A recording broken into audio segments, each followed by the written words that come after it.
პირველად გომბორის უღელტეხილზე ქართული და ელექტრონული მუსიკის ფესტივალი გაიმართა. ღონისძიება 2 დღეს გაგრძელდება. ელექტრონული მუსიკის მოყვარულთათვის შოუ 9 აგვისტოს ღამის 11 საათზე დაიწყება და მეორე დღის 10 საათამდე გასტანს.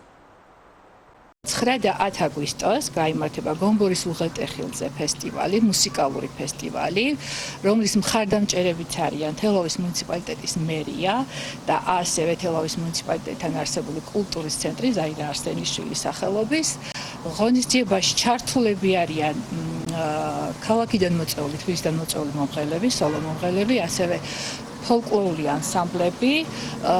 კონცერტი დაიწყება 5 საათზე და საღამოს 11 საათიდან უკვე იქნებიან მოწვეული დიჯეები, რომლებიც დილის 10 საათამდე გაგრძელებენ თავიანთ კომპოზიციას. ღონისძიების პარალელურად განთავსდება სხვადასხვა პავილიონი, კვების ობიექტები ასევე და ღონისძიება იქნება მრავალფეროვანი.